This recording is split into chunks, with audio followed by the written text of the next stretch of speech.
All right, well, why don't we go ahead and get started? So just a couple kind of housekeeping notes before we get started. We do record all of our sessions, so if you missed any of the prior month sessions, feel free to view those. You can access them from the website, same one that you logged into today to get access to today's webinar is also where the links to all the recordings are as well. And then in terms of questions today, feel free to send in questions via chat at any point. At the end of today's session, we'll certainly invite you if you'd like to unmute and verbally ask us questions. That will be fine as well. I will ask you to either send the questions to everyone or to me, and then I will read them to our presenter so that she doesn't have to watch the chat window while she's presenting. So I'll manage that piece. So please send those questions again to everyone or to me, and then we'll get those questions answered for you today. And then before we talk about today's session, just a reminder that the May session will be on Thursday, May 5th at 11. We're actually going to have the same presenter next week or next month, I'm sure. And we'll have mompreneurs, which is a little bit of a tongue twister for me, as the topic next month in May. So mark your calendars for May 5th for next month's session as well. Now, today's session is going to be structuring effective and efficient meetings, something that I always appreciate as a regular meeting attender. I like when they're well run and well organized. So our presenter is going to be Marguerite Thordarson, and she is a graduate from the Gallagher School of Business at the University of Montana, and she specializes in managerial accounting, operations management, and financial analysis. And she's got an extensive background working with small businesses, consulting in business finance, strategic development, manufacturing accounting, human resources, and bookkeeping. So really an all-around expert in working with kind of the business side of small businesses. So she is currently a business advisor for the Women's Business Center in Missoula, which is a new program from Accelerate Montana. And she's also partnering with the Great Falls Development Authority and the Montana Native Growth Fund. So with that, I am going to turn it over to you, Marguerite. Okay, thanks, Joel. I know that was a lot. I appreciate you spitting that out the best way you can. I'm just gonna take a sec to get my screen shared here and set up my in presentation mode. How am I doing? I am almost there. Looks good. Good, awesome. All right. Hello, everyone, and welcome. I'm really grateful to have everyone's presence today. Thank you all for attending today's webinar. Can everyone hear me before is this an okay volume, Joel? Just want to make sure I'm. Yeah, sounds good on my end. Okay, just have a barrier here. Yeah, so this presentation is titled How to Run Effective and Efficient Meetings. And many of us think meetings are inefficient use of our time and an interruption in our workflow. But they really do have a necessary function in running a company. And when I've done consulting work with company, that's trying to make big strategic moves and requires all hands on deck, I really end up focusing a lot of attention on making sure meetings are producing results. So when I'm doing this, I'm not just designing a meeting process or frequency that keeps them on track. For me, it means that I need to focus my attention on helping to set the tone of the team. So I created this content because I've worked with many teams, and some I've guided through some pretty fierce initiatives, and I believe I can identify the traits that made those teams successful. So my intention with this presentation is to help you think outside of the box about how to work with people, as well as how to take responsibility for your part in the mission. Let's get started by taking a moment to imagine or remember what it was like to be alone on a mission. So imagine or remember what it was like to have just your own perspectives and experiences. Decision-making was very trial and error, and you had only your own experiences to go by.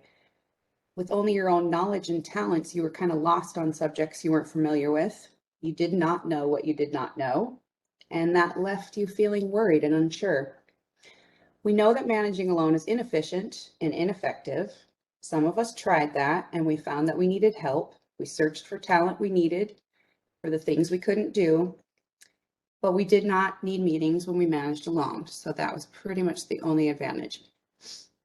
So making a case for managing with many, we have other perspectives and experiences. Their knowledge base. Can you imagine having to get an education in marketing, accounting, computer engineering, law, just to finish your mission? So we know that's not practical, and we know delegation is our strength. So that's the skill we're going to refine in order to make meetings run smooth. So how do we make them effective? Well, I believe there's some key components to helping smooth out the process. And I said before, to setting the tone.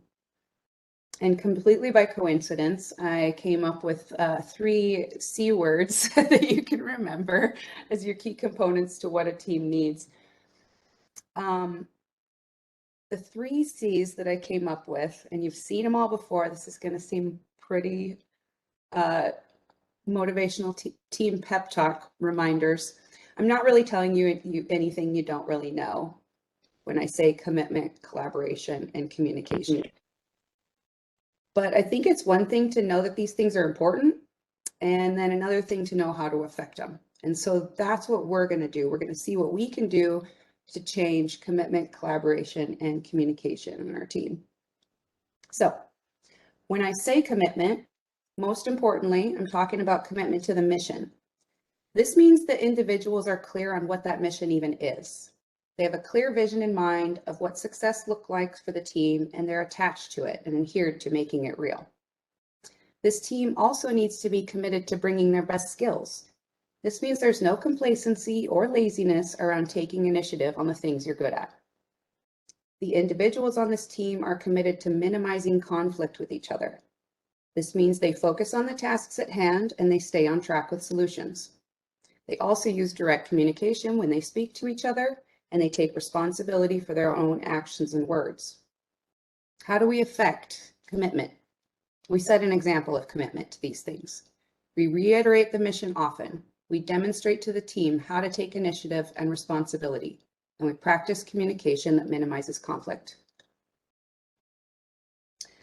So collaboration is really the process of gaining access to each other's intelligence. If we were computers, we could just share files and sync our networks. But since we're people with complex personalities, we have to work a little bit harder at collaborating together. So how do we affect collaboration? By getting to know each other's method of communication exchange. We can't require that everyone shares information the same way. The most effective communicators are the ones who can make adjustments to their own way of listening and speaking to better fit the style of another person. Collaboration is building a bridge, and communication is the engineering behind it. So I'd like to call this the most important of all important things you need the team to have. But without commitment and collaboration, communication just does not have a sense of direction. So now that we've established we want this mission and we're tied to this team, it's a pretty convincing case for excellent communication. And let's be honest with ourselves, we all have the effects of poor communication programming. None of us are excelling at this skill. Everyone has something to learn, especially when it comes to individual personalities. So keep in mind that the team will be learning these communication skills together. Let's look at some ways we can affect communication on this team. Okay, what is direct communication? I define direct communication as speaking and listening with the intent to communicate. Indirect communication is that which alludes, insinuates, or passively signals information. It leaves people in a state of confusion. Vague communication is really miscommunication. Anytime you've had miscommunication with someone, you can look back at the conversation and what you will see is ambiguity where clarity should have been. The critical element to direct communication is being able to identify and articulate your own needs. Some of us fear speaking up about them, fear asking for help from our teammates. But we can't expect other people to predict our needs and then resent them for not predicting correctly. It's up to us as responsible adults to speak up. This is honesty. This is clarity. And this is what it takes to have an effective communication on your team. When you report the status of something, the necessary information is communicated clearly. People who listen to your report aren't left with a bunch of clarifying questions or wondering about the details of something left out. When you deliver information to the team, you ask if anyone has further questions. Don't repeat or over-explain, just ask if any further clarification is needed. Okay, let's keep in mind how valuable time is to everyone. Meetings require individuals to contribute their time to the team. Your contribution of time means something to you, and it means something to your teammates. When we commit our time and others don't follow through, it makes us feel like our time is less valuable than others. Because we always follow through with our commitments to the team, meetings always start on schedule and are never canceled. Collaborative time with your team should be the most productive work you do. This is the deadline the team gave each individual to accomplish their tasks and report the status of their work. Come to the meeting ready to report. Meetings become more efficient with the less time you take reporting updates, issues, and solutions. Being prepared for your contribution is doing your part to improve the efficiency of the team. Okay, focusing on solutions. What do we mean by this? Being solutions focused means that your team can quickly identify the necessary information about a problem without getting distracted by the issue itself or issues that have already been solved in the past. When a problem is identified, each team member takes part in offering ideas, listening to feedback from the many minds of the team. And through the ideas and feedback, this team develops tangible solutions that turn into assignments. This process shouldn't be complicated. It's really about removing the roadblocks that come up in the problem-solving process. So being focused on solutions is really the removal of the roadblock mentality. Okay, so I really like to use definitions when I communicate because it helps me make sure that I'm on the same page as everyone else. And when I looked at the definition of integrity, I found it defined as a firm adherence to a code or values. I also saw it described as being true to our values and ourselves, keeping our commitments to others and ourselves. There's no doubt that integrity is a powerful trait to carry. Those that possess it have essentially earned the trust of others by sticking to their own code. What could be more valuable than that? Well, how about this trait? Some might say that personal responsibility is the same thing as integrity. So I looked that one up too, and I found some very interesting research on the topic. First, I saw it defined as the commitment we have to ourselves, as well as the cause of who we are and what we have. So it's really a little more than integrity. It's even more powerful tool we carry when we take personal responsibility. Not only do we earn trust in others by staying true to our word, but we show the example of ownership. We demonstrate a sense of duty, one that is based on the resources and information we have access to. When we're being responsible for ourselves, we're releasing the entitlement we have over others. When this is demonstrated, it's followed, which then creates a true sense of equity among everyone. Just imagine what it would be like if every individual took 100% of the responsibility for how your team performed. So what happens when we don't take personal responsibility? Well, first of all, we'll probably blame someone else because it certainly isn't our fault. We tried our best, right? Someone just stood in our path. Maybe we make excuses explaining why we didn't produce the results we wanted. We come up with all kinds of reasons why things didn't work out, and they're all reasons out of our control. I wanted to share a really quick personal story with you that I've shared with other teams. When I was first left home as a young adult in the world, I remember I had a youth pastor as a mentor, and he gave me some quick words of advice that developed into pretty much the most valuable lesson I ever learned. His words of wisdom, we hear them now and then, simply leave nothing to chance. And it took me a few years of failing at things and making excuses and saying things were out of my control when I knew that I just let them slip through the cracks before I finally understood what he was trying to teach me. He was saying, be a grown-up, take responsibility, don't neglect a situation and then make excuses that it didn't work out. He was saying, you have more control over outcomes than you think. And thank you, Pastor Ken, for everything you've said. Okay, I want to move into, now that we're talking about being responsible, thought it would be a great time to discuss listening. And again, lots of research out there right now on listening. And I just wanted to share one thing I found about the 4 levels of listening. So the first level of listening that most people are using throughout the day, most of the time, is called downloading. This is where we're listening to what we already know.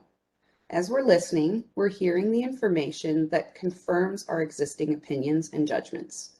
So no new information is really being received. You essentially are hearing only what you agree with. The next level of listening is referred to as factorial listening, and this is listening with an open mind. When you're listening, you're taking in new information that contradicts your theories about the world. The information you're receiving is that which is in conflict with your current way of thinking, and your intrigue is listening to the pieces of new information to form a new theory. Okay, the third level of listening we call empathic listening, and this is where we're listening with an open heart, connecting with the experience of another person. When we're listening, the information we're receiving is an emotional message, and it's communicated with senses other than hearing.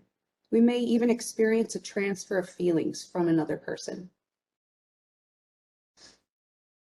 And then there's a 4th level of listening, one that is less commonly seen, but which is a trait that great leaders possess. This is called generative listening, and it's where we're listening with an open will. This means listening without the attachment to a particular outcome, letting go of your listening barriers and being open to what could be possible. As you listen, you're making connections with the highest future possibility of the person or situation. This is really listening with your intuitive senses.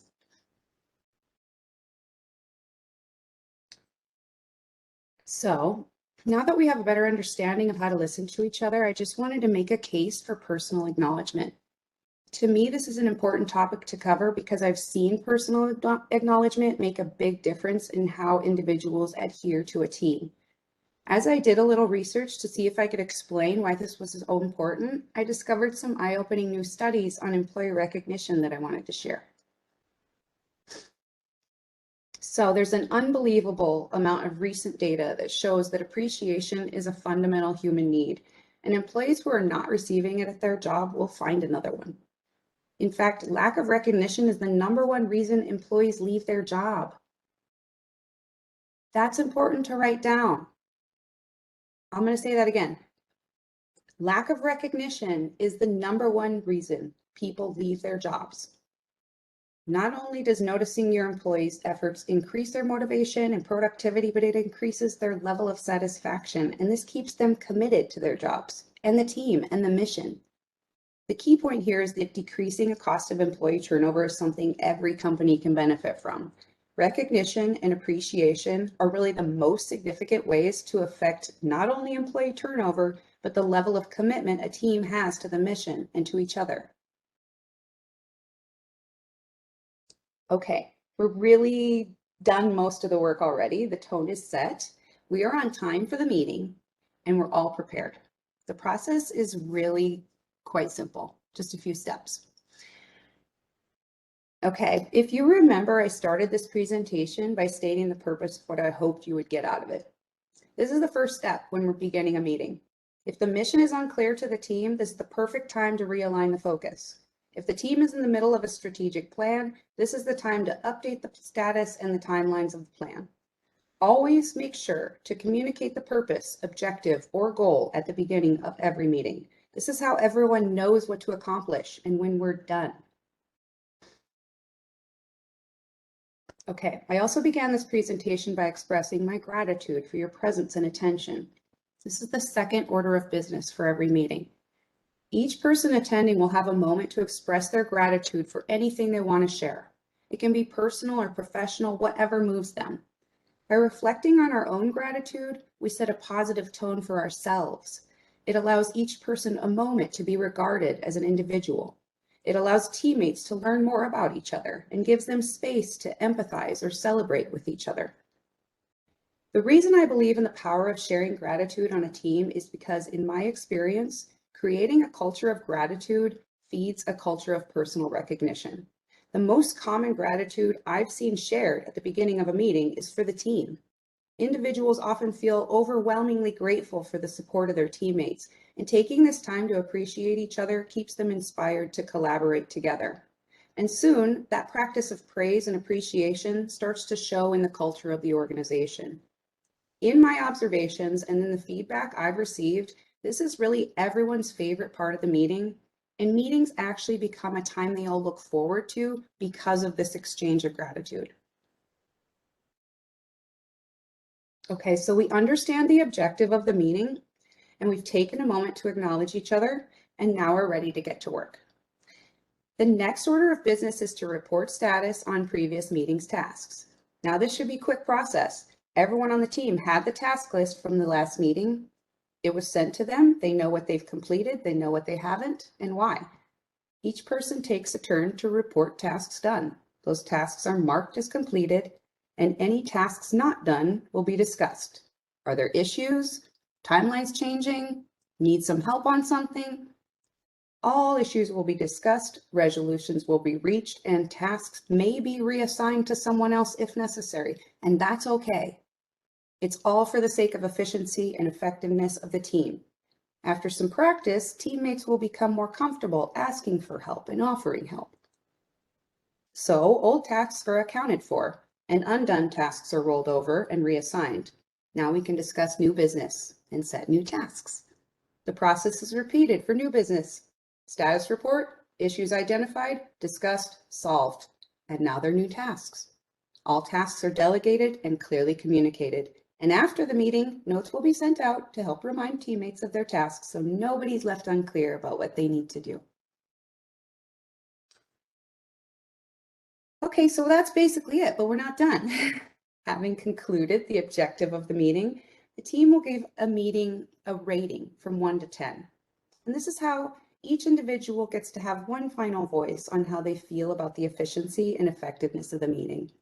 If a teammate's rating a meeting low, they might want to voice why.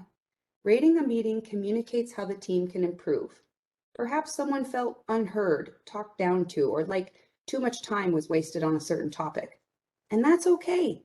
When we listen to that kind of feedback from the team, we're getting information that will help everyone make adjustments together. Remember, this is a practice, like a self-care practice, but for your company. Everything I've covered in this presentation is about changing your own behavior for the sake of working collaboratively to produce optimal results. It might take a little time for each person to find their comfort zone when making changes to their behavior, but practicing together reinforces the solidarity and commitment that the team has to each other and to the mission. And this is where I'll leave you to ruminate and contemplate how you might want to apply some of these skills to your organization or to your life. Thank you so much again for your time. I understand its value, and I hope you were able to gain something valuable in exchange. And I would love to hear questions anyone might have or any contribution from those of you watching. We had one question come in a little earlier, but I didn't interrupt you while you were going. And this was back about the time when you were talking about lack of recognition as why employees leave. And the question that came up is that recognition formal recognition, or is that just hearing good job in day-to-day sort of work environment? Yeah, so I could go in a little bit to how employee recognition programs and companies are seeing all this success and retention, but really, in actuality, it's just the basics of saying, hey, I recognize you today. Good job. Thank you for doing that. And even unrelated to work, just recognizing another person and, recognizing that they had a challenge yesterday. That alone is enough to keep a culture like connected, And so when we do that gratitude at the beginning of the meeting, that's really that place where people get used to recognizing each other as humans, and they can say, I'm grateful for you. I recognize your challenge. So it's just kind of an overall cultural recognition that happens over time. All right, thank you. Are there any questions from the group? Joel, can I ask a follow-up question? Go ahead. Marguerite, on that same topic, is there a way, or are there things that can happen during the meeting after recognition that may erode the benefits of that recognition? Yeah, I would say poor communication, not refining some of these other skills. Yeah, you could recognize somebody's a human and then use passive aggressive indirect communication that makes them feel the opposite. Sure. There's a whole kind of system to be consistent about, but recognition itself isn't going to change the culture in your company, but it just seems to be such a huge impact when you do use it. I'm answering your question, Jason. What else do you need? All right. And we have one in the chat window here as well. So love the focus on recognition. I've heard the same from other colleagues and how important it is for them in their work. Any tools you recommend for identifying what types of recognition might be valuable to an individual? Verbal recognition, financial recognition, advancement recognition. Well, the research that I was saying was specifically about that verbal recognition. What the research was saying is when employees feel like their best efforts are ignored, they will be twice as likely to quit their jobs. So it's more about like, how do you recognize their best efforts? You know, is it something that they want verbal or, I mean, I think I've noticed on teams that people respond a lot more to just one-on-one verbal stuff than they do to like a raise or a bonus. Financial doesn't do as much as like your team loves you, and when you come here, they're so grateful that you are here. You know, it's a completely different kind of connection you have with your job. So everybody's different, but that's where this meeting process is kind of like the start of figuring out how to recognize people in the way they need to be recognized. I could do another follow-up. Go for it. Is there data that you found during your research on this that indicated verbal recognition is more important once a person is above a certain financial, like an income threshold? I didn't see that specifically, but I did see quite a few things that maybe I could look through there and see if I didn't see anything specifically related to like their income or their compensation. It was really just all the research I saw was about the rest of it, you know, aside from your benefits package and all the perks at your job. Do you go there and get appreciated? Because even if you're happy with your salary, you'll probably quit anyway. That's kind of what that data was saying. It wasn't relating anything to compensation. So it's kind of nowadays people's values are changing just a little bit, and they're starting to realize what a good job is to them, you know. So we had one more come in the chat window, and it's a little more of a topic than a specific question, but does all of this apply to virtual meetings? Definitely. I think most of the meetings I'm referring to are virtual. I found a lot of good virtual tools because I feel like sometimes the virtual meetings are a little easier to run this way because you can do a share screen and you can have a Word document where it's last week's to-do list and you're just crossing it off, saving the document and sending it to people. And really the meeting is just looking at the to-do list kind of thing. You're just Yep, did it. And so everybody's really clear in something like that. Whereas if you're in a room, you're doing this to-do list thing and you're kind of like, okay, we got to put it up on the board or share a screen some other way. So I find virtual meetings work really well with this. All right, thank you. Another call. Any additional questions from any of the attendees today? And you're welcome to unmute and ask or put it in the chat window.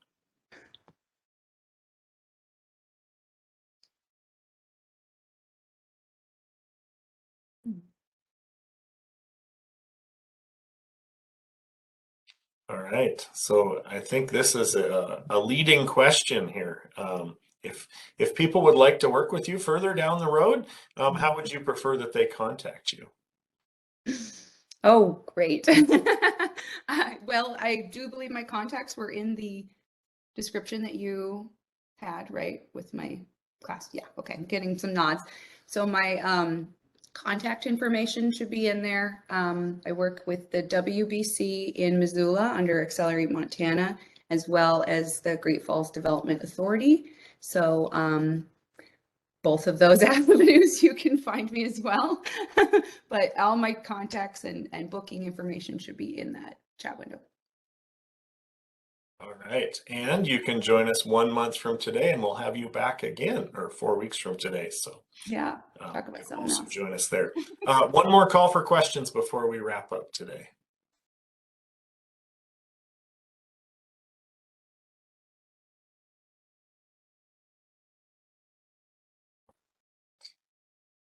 And I think I also forgot to mention our sponsors for the series. So it's the same as our usual bunch, but the Small Business Development Center, University of Montana, Montana State University Extension, Small Business Network, Small Business Administration, Montana Department of Commerce, jointly come together to offer this program to you. So we certainly appreciate, Marguerite, taking the time today to share your expertise with us. And please mark your calendars for May 5th, and we will have Marguerite back again to talk about a slightly different topic, mompreneurs as well. So any final wrap-up comments you wanted to make, Marguerite? No, thank you so much. I just really appreciate being here. It's nice to nice to be a part of this. All right, well, we were glad you could join us. So I hope everyone has a great day, and I hope to see you all on May 5th.